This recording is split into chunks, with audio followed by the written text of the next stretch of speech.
All right, today we're diving into the wild and, let's be honest, often bizarre world of animal courtship. We're going to tackle a puzzle that has kept evolutionary biologists scratching their heads for decades: the Lek Paradox.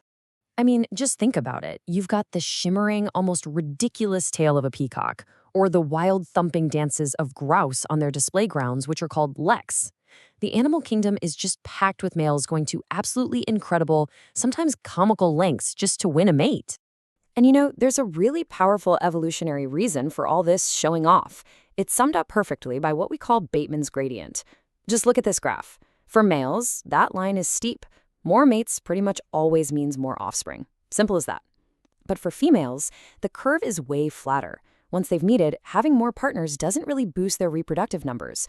This one graph really explains why sexual selection, that intense competition for mates, is usually a much, much stronger force acting on males. And this whole idea leads us straight to one of Darwin's most dazzling insights: the sheer power of female choice. He realized that females aren't just passive bystanders in all this. No, they are active, powerful agents who literally shape the path of evolution with their preferences. So the core idea goes like this. Females often go for the males with the most over-the-top, eye-catching traits. And why would they do that? Well, because those kinds of displays are really hard to fake. It takes a lot of energy and good health to grow a giant, vibrant tail or to pull off some exhausting dance. So if you're sick or genetically weak, you just can't pull it off. These traits are basically honest advertisements for good genes. Okay, but hold on. Let's think this through for a second. If every single female, for generation after generation, picks the male with the best genes, let's say the one with the biggest tail, what happens to all the other genes? The ones for smaller tails. And this is where the logic seems to fall apart. We're stepping right into a famous evolutionary puzzle: the paradox of choice.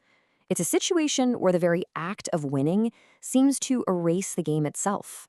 So here it is, the formal definition of the Lek paradox. If females are always choosing in the same direction, always picking the biggest, most colorful trait, that directional choice should, over time, weed out all the so-called bad genes. And eventually, it should get rid of all the genetic variation for that trait entirely. But if there's no variation left, if every male has the exact same best genes, then what's the point of choosing? Choice becomes totally meaningless. And this isn't just some abstract thought experiment, It's a real puzzle that the academic community has been wrestling with for years. As one researcher put it so well, if you've got directional female choice, surely that depletes variation, then female choice is no longer any use for identifying good genes. And yet, here we are. The peacocks are still strutting their stuff, the grouse are still dancing, and females are absolutely still choosing. The show goes on. So what gives? Why hasn't evolution just run out of steam on this? Why is there still genetic variation? That is the mystery we are going to try and solve. So, how do we get out of this paradox? Well, scientists have come up with several major hypotheses. Let's dig into 3 of the key clues from this big academic debate. Okay, our first clue is the idea of balancing forces. See, evolution isn't a one-way street. For a lot of species, success isn't just about looking good. A male might also have to physically fight off his rivals. And the traits that make you a great fighter, like being huge and aggressive, might not be the same traits that females find super attractive, like having bright colors or being agile. These 2 different pressures can pull evolution in opposite directions at the same time. And this balancing act gives us our first potential solution. A 2008 paper in the Journal of Evolutionary Biology pointed out that this very conflict will act to preserve the levels of genetic variance in the male trait, and may therefore represent one of the resolutions to the long-standing Lek paradox. So, in other words, the fight between what it takes to win a battle and what it takes to win a mate can keep each other in check, preventing any one trait from totally dominating. Okay, so that's clue number 1. Clue number 2. This one takes us into a much more dynamic and, frankly, confrontational view of mating. This is the idea of an evolutionary arms race. It's a concept called sexual conflict. And yeah, it's pretty much what it sounds like. It's a scenario where what's evolutionarily best for males and what's best for females are actually in direct opposition. What helps a male spread his genes as much as possible might not be what's best for a female's reproductive success, and the other way around. This conflict can kick off something called a chase-away cycle. It's fascinating. Here's how it works. First, males evolve some trait that persuades or even manipulates females into mating. Then, in response, females evolve resistance to that trick. Well, that then selects for males with even more extreme persuasive traits to get past that new resistance. And the cycle just repeats, on and on. It's a never-ending chase away that drives constant evolutionary change. And, this is the key part, maintains genetic variation, because the goalposts are always moving. This brings us to our third and final clue.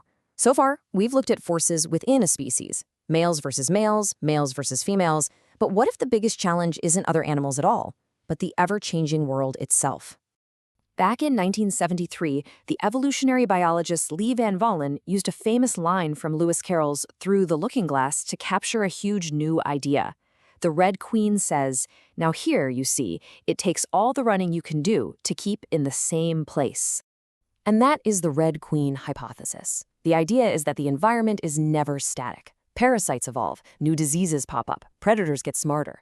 This creates a constantly moving target for what good genes even means. The genes that made you resistant to last year's flu virus might be totally useless against this year's new strain. So you can see how the Red Queen could solve the paradox, right? A gene that helps you fight off today's most common parasite might make you an easy target for a new one that shows up tomorrow. There's no single best set of genes that lasts for very long. From this perspective, female choice isn't about finding some ultimate perfect male. It's a strategy to keep up with these shifting environmental pressures, constantly shuffling the genetic deck to give the next generation the best possible shot in a totally unpredictable future. So we've explored these really complex, competing ideas. And you might be thinking, okay, that's all interesting, but why does this weird puzzle about bird dances and peacock tails actually matter? Well, here's the thing. The Lek paradox isn't some kind of failure of evolutionary theory. It's actually the opposite. The fact that it's so hard to solve reveals the incredibly complex, dynamic, and often competing forces that create the very diversity of life that we see all around us. It proves we have to look past the simple explanations. So, the big takeaway here is that there's probably no one simple answer to the Lek paradox. The solution is almost certainly a mix of all these ideas. You've got balancing selection, you've got the endless arms race of sexual conflict, and you have the constant pressure from a changing world. The fact that scientists are still debating how much each one contributes is actually a sign of a really healthy, active field of research. And that leaves us with a final thought to chew on. What if the Lek paradox isn't really a paradox we need to solve at all? What if this constant tension between fighting and attracting, between persuading and resisting, between adapting today and being vulnerable tomorrow, what if that's not a problem? What if it's one of the fundamental engines that creates and maintains the beautiful, breathtaking diversity of the natural world?